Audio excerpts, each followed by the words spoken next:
Oui, et de Toucan Taco. Et là, vous allez me dire, Rebecca, Kezako Toucan Taco. Eh bien, c'est le nom de la start-up qui a été choisie par l'exécutif pour développer le logiciel d'évaluation de l'action des ministres. Façon pour Emmanuel Macron, qui souhaite aller vite, vous le savez, dans les réformes, de surveiller leur avancement. Et une appli, vous l'avez dit, qui a fait beaucoup de bruit médiatique ces derniers jours. On a parlé de flicage, de surveillance. Les médias, évidemment, en ont fait leur miel. Les internautes s'en sont également donnés à cœur joie. Alors, du côté du gouvernement, on assume. Ou alors, on minimise, comme Marc Fesneau, le ministre en charge, chargé des relations avec le Parlement. C'était sur notre antenne. Écoutez.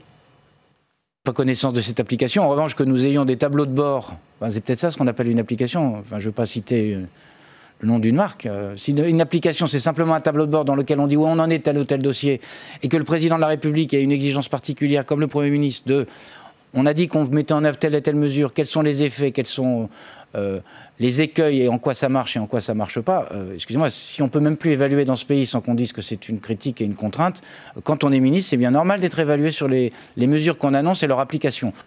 Alors, c'est pas vraiment de la coercition, mais c'est quand même une manière de donner un bon petit coup de pression.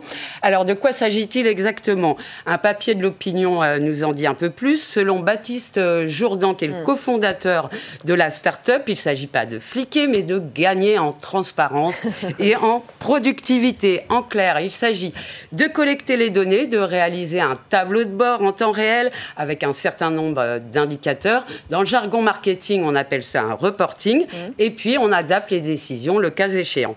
Alors, ce qui était auparavant un casse-tête sous la forme d'un tableau Excel, ça devient fluide, facile, mobile avec une appli. Alors, j'ai essayé de joindre Toucan Taco sans succès. Heureusement qu'il y a YouTube. Kylian Bazin, l'un des cofondateurs de la boîte, explique l'importance de la data. Regardez. La data pour une entreprise, c'est comme si tu partais en montagne et que tu partais sans carte. Et ça revient à l'idée de personne de partir sans carte en montagne parce que ça revient à se remettre dans une logique de pionnier longue avec énormément de risques. Tu pars avec la carte, tu sais déjà le chemin que tu vas parcourir, tu peux en faire une évaluation de la distance, etc. La montagne, Rebecca, c'est donc parfait pour les premiers de cordée, car grâce à l'appli, ils vont emmener tout le monde vers les sommets. Blague à part, pour savoir encore un petit peu plus, je suis allée me promener sur le site. Toucan Taco est auto-financé, mais bénéficie quand même de l'aide de l'État. Ouais. La start-up a des gros clients, elle a Total, je peux citer Total, LVMH, PSA, ou encore les supermarchés Cora. Alors, ces outils de data visualisation, c'est utile pour les DRH, les commerciaux. Par exemple, pour Cora, les dirigeants, les responsables de magasins peuvent voir en temps réel les performances des magasins en fonction de leurs objectifs. Mais il ne faut surtout pas parler de flicage. Non, surtout pas. C'est du rendement, c'est améliorer la productivité, c'est ça l'idée. Donc pour l'appli du gouvernement, c'est un peu la même chose. On visualise en temps réel l'action des ministres et l'avancée des dossiers qu'ils portent. Alors je ne sais pas si les réformes du gouvernement s'apparentent à une grande surface. En tous les cas, c'est les outils de l'entreprise privée qui sont appliqués à la politique. En clair, c'est la Startup Nation. Mais est-ce que c'est vraiment nouveau ça, Caroline ? Alors le pilotage à portée de smartphone, ça c'est plutôt nouveau monde. Mais l'idée de noter les ministres, ça c'est pas l'idée, elle n'est pas nouvelle.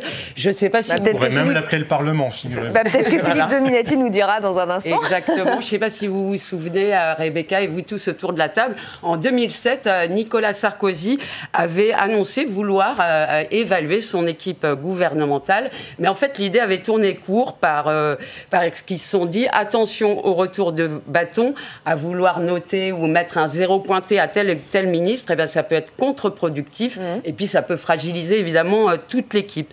Et puis le ministre, il peut se prendre des volets de bois vert, des vannes sur Internet, ce qui a été le cas en 2008. J'ai retrouvé un blog, ça c'est bien les archives du web, qui s'était amusé à noter Sarkozy et ses ministres. Alors en rigolant, il disait Sarkozy, il a 21 sur 20, mais il est nul en anglais malgré de nombreux voyages touristiques.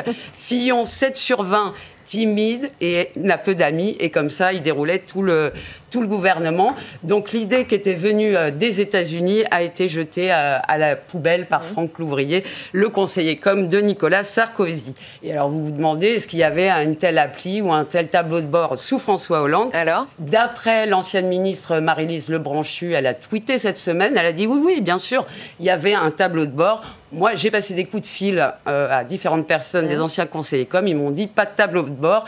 Donc le vrai du faux, j'en sais rien. Quoi qu'il en soit, c'est pas très nouveau, puisque ces données, elles sont publiques, et les citoyens ont eux-mêmes l'habitude de jauger de l'avancée des promesses des différents présidents de la République.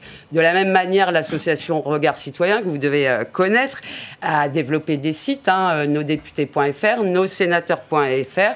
Ils utilisent comme ça l'open data pour évaluer l'activité du Parlement. Ce qu'on espère juste, c'est que l'appli, en tous les cas, elle ne géolocalise pas les ministres, parce que ça serait carrément flippant.